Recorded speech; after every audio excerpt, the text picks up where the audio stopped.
va essayer maintenant de lire un texte de Simone de Beauvoir et de répondre à des questions de compréhension. On va donc veiller à bien lire le texte, bien repérer les indices textuels ou les éléments de réponse si vous voulez. On va veiller à ne pas paraphraser le texte, c'est-à-dire à reformuler notre réponse avec notre propre vocabulaire pour que la réponse soit donc fidèle au sens du texte sans le recopier. Voilà donc la méthode qu'on va essayer de suivre ensemble. On va commencer immédiatement par la lecture du texte. Visage de femme. Le Code français ne range plus l'obéissance au nombre des devoirs de l'épouse et chaque citoyenne est devenue une électrice.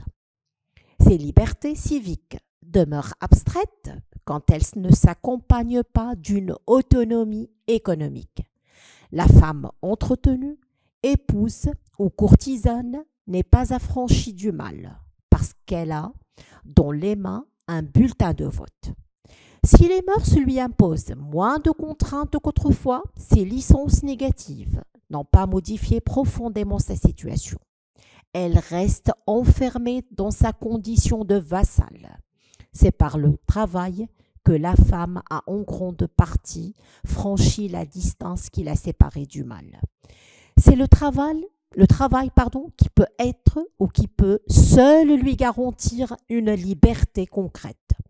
Dès qu'elle cesse d'être un parasite, le système fondé sur sa dépendance s'écroule. Entre elle et l'univers, il n'est plus besoin d'un médiateur masculin. La malédiction qui pèse sur la femme vassale, c'est qu'il ne lui est permis de rien faire alors.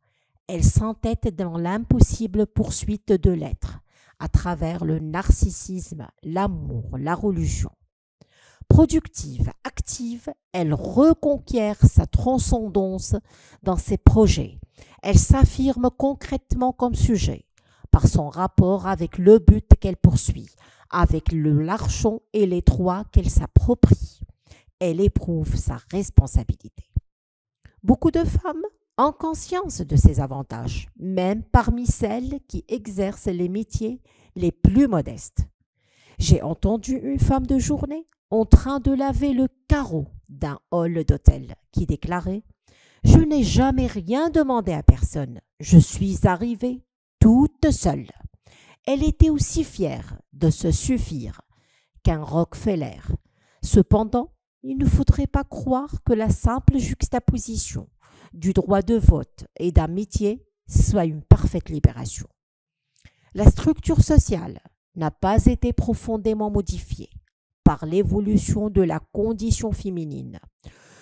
Ce monde qui a toujours appartenu aux hommes conserve encore la figure qu'ils lui ont imprimée.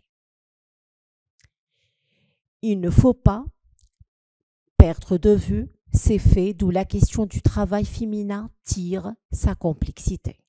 Alors qu'il est, sans même parler des paysannes, la majorité des femmes qui travaillent ne s'évadent pas du monde féminin traditionnel. Elles ne reçoivent pas de la société, ni de leur mari, l'aide qui leur serait nécessaire pour devenir concrètement les égales des femmes. Voilà donc ce que pense Simone de Beauvoir de la femme. On va donc passer immédiatement à la première question. Première question donc, quels sont les acquis de la femme française dans le domaine des droits civiques? Donc, on va commencer d'abord par analyser la question. Quels sont les acquis de la femme française dans le domaine des droits civiques? C'est bien évidemment une interrogation partielle. On cherche à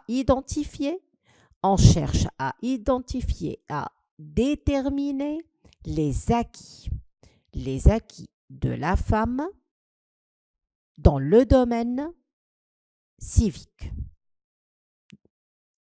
dans le domaine des droits civiques. Quels sont donc les acquis de la femme? Donc, on va revenir au texte et on va repérer les indices textuels. Donc, le Code français ne range plus, le Code français donc ne range plus l'obéissance. Donc, je reviens avec vous au texte. Je vais prendre la première ligne. Donc, le Code français ne range plus l'obéissance du nombre des devoirs de l'épouse. Et chaque citoyenne est devenue une électrice. C'est-à-dire, elle est devenue une électrice, c'est-à-dire, elle a le droit de voter. Ça, c'est déjà un acquis.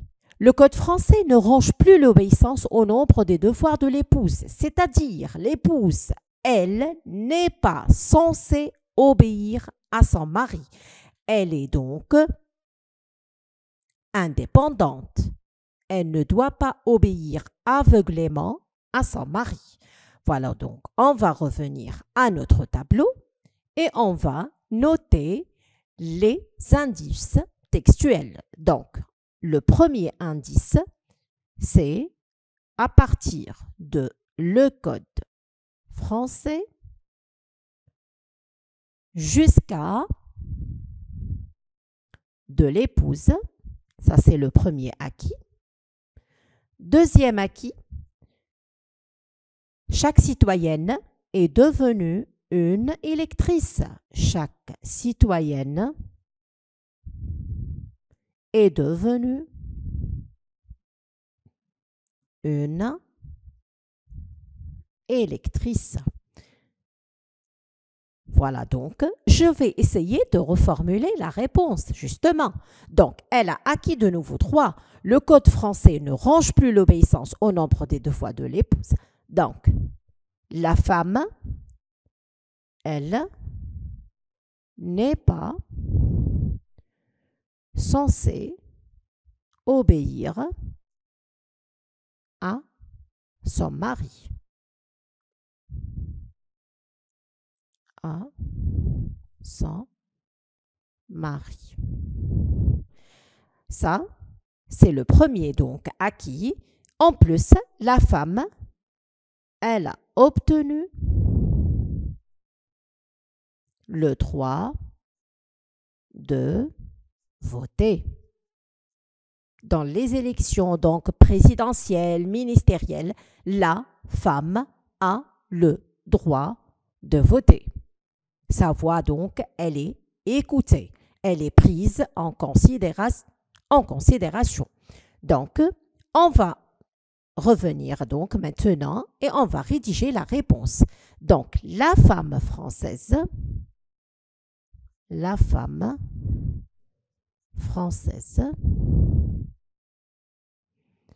a acquis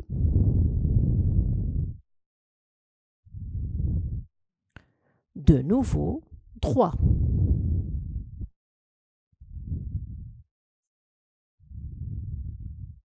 Donc, je vais expliquer. En effet, le Code français ne l'oblige pas à obéir à son mari. En effet, donc, le Code français ne l'oblige pas à obéir à son mari et lui accorde le droit de voter. Voilà donc, on a un premier acquis. Elle est indépendante, elle peut donc décider de ce qu'elle veut faire et elle n'est pas obligée d'obéir à son mari. Deuxième acquis très important également, le Code français lui accorde le droit de voter. Elle peut voter donc dans les élections et choisir donc sa voix, donc elle est prise en considération. Voilà donc pour la première question. On passe immédiatement à la question suivante. Simone de Beauvoir juge-t-elle ses acquis suffisants? Quelle est donc la condition nécessaire pour que la femme soit affranchie de l'homme? Donc, on a une question, on a le petit a et le petit b. Donc, pour le petit a, il s'agit d'une interrogation, bien évidemment, totale. Donc, interrogation totale à laquelle on va répondre soit par oui, soit par non. Pour le petit b, c'est plutôt une interrogation partielle. Mais avant de décider s'il s'agit d'une interrogation, d'un oui ou d'un non pour répondre à l'interrogation totale, on doit bien évidemment revenir au texte et chercher l'élément de réponse. Justement donc, on revient à notre texte et on cherche l'indice qui le dit. Ces libertés civiques, qu'est-ce qu'elle nous dit, Simone de Beauvoir? Elle dit si libertés civiques demeurent, à ses yeux, elles demeurent abstraites quand elles ne s'accompagnent pas d'une autonomie économique. Donc, la femme entretenue, épouse ou courtisane, n'est pas affranchie du mal parce qu'elle a dans les mains un bulletin de vote. Ça ne suffit pas. Si les mœurs lui imposent moins de contraintes qu'autrefois, ses licences négatives n'ont pas modifié profondément sa situation. Elle reste enfermée dans sa condition de vassale. Justement pourquoi? Justement, quelle est la condition? Quelle est la condition? C'est par le travail que la femme a en grande partie franchi la distance qui l'a séparée du mal. C'est le travail qui peut seul lui garantir une liberté totale. Donc, aux yeux de Simone de Beauvoir, donc, acquérir des droits civiques ne garantit jamais ou ne garantit pas vraiment, totalement, à la femme française une liberté. Mais c'est plutôt le travail, c'est la condition nécessaire pour que la femme soit affranchie du mal. Pour que la femme soit affranchie du mal, il faut qu'elle travaille et qu'elle ait un revenu propre, qu'elle ait son propre revenu personnel, qu'elle soit indépendante, autonome matériellement. Voilà donc ce que Simone de Beauvoir voudrait donc nous montrer. Donc, je vais revenir à mon tableau. Je vais noter mon indice. Donc, qu'est-ce qu'on va noter comme indice? On va noter que ces libertés civiques demeurent abstraites. Donc, ces libertés civiques demeurent abstraites. Donc, ça montre bien évidemment quoi? Ça montre que c'est non.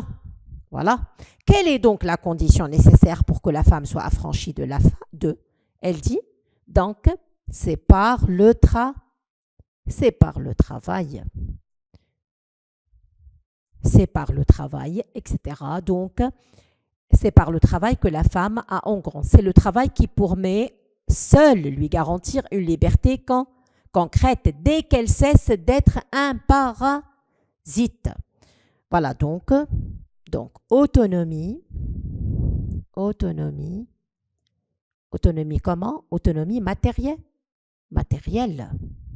Elle a son propre revenu à elle. Donc, je vais essayer maintenant de reformuler ma réponse. Donc, Simone de Beauvoir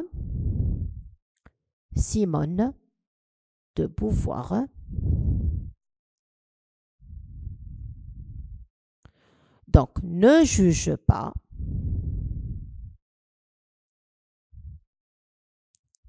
ses acquis, les acquis de la femme suffisants. Justement pourquoi? Car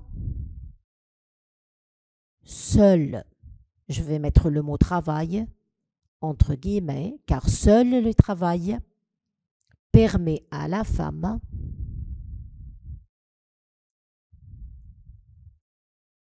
d'être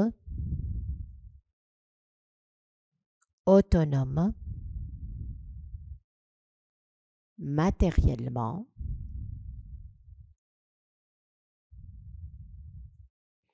donc permet à la femme d'être autonome matériellement et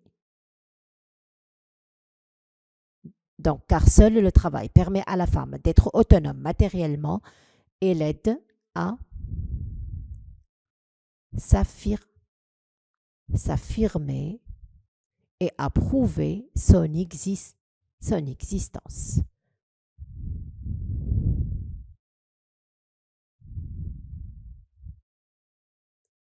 Voilà donc, Simone de Beauvoir ne juge pas ces acquis suffisants, car seul le travail permet à la femme d'être autonome matériellement et l'aide à s'affirmer et à prouver son existence.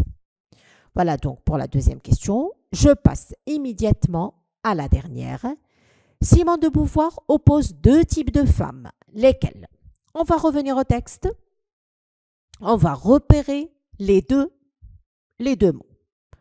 Voilà donc, je cherche déjà, on a une première expression, donc c'est la femme. De quelle femme? Dans sa condition de quoi elle dit? Dans sa condition, elle a parlé de la femme vassale. Donc c'est la femme vassale. Par opposition à la femme vassale, on a quelle autre femme? La femme vassale, celle qui n'a pas d'activité professionnelle. À quelle autre femme? À la femme comment? La femme qui est comment plutôt? Qui est responsable, qui est productive, qui est donc indépendante. C'est la femme qui ne dépend pas de l'homme. C'est la femme qui assume sa propre responsabilité. C'est la femme indépendante par rapport à la femme vassale. Donc, on va revenir à notre tableau et on va essayer donc ensemble de répondre à notre troisième et dernière question. Voilà donc, je reviens. Voilà donc, Simone de Beauvoir oppose deux types de femmes. Donc, la femme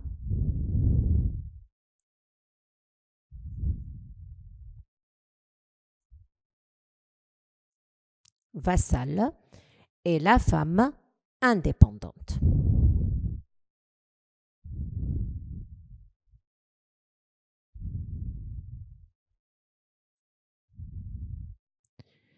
Donc, c'est qui cette femme vassale? Donc, la femme vassale, c'est la femme sans activité, sans travail. Donc, c'est la femme dépendante.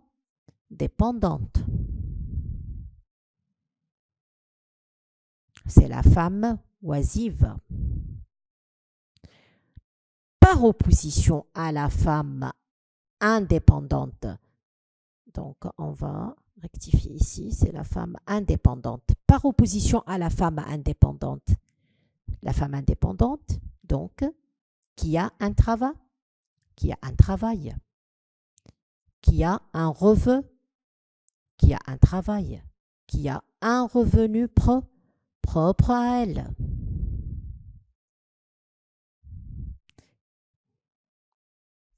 Qui affirme sa personnalité et sa place dans la société. Donc, on va rédiger la réponse. Donc, Simone de Beauvoir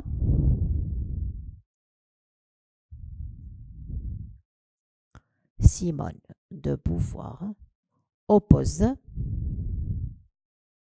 deux types de femmes.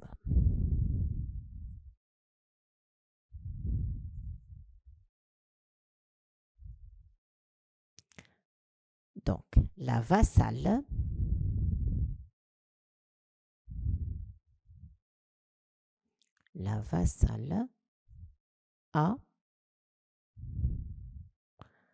à celle qui est indépendante.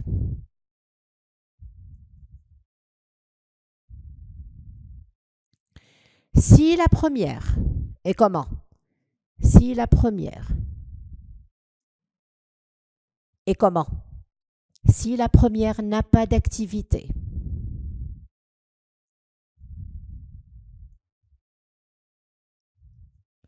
Si la première n'a pas d'activité et de revenus propres,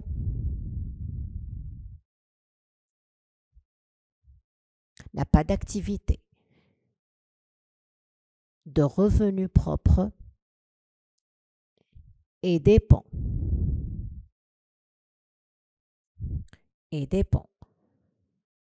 de l'homme. La deuxième est comment? La deuxième est productive, autonome,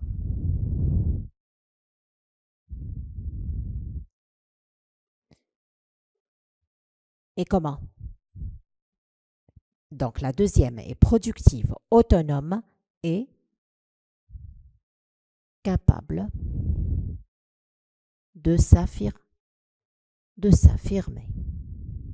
de dire je suis là, j'existe. Donc, ciment de pouvoir oppose deux types de femmes, la vassale à celle qui est indépendante. Si la première n'a pas d'activité, de revenus propres et dépend de l'homme, la deuxième est plutôt, on va ajouter donc ici plutôt, est plutôt productive. On va donc éclairer un tout petit peu le mot productive, plutôt, pour que ça soit donc plus clair pour vous, et plutôt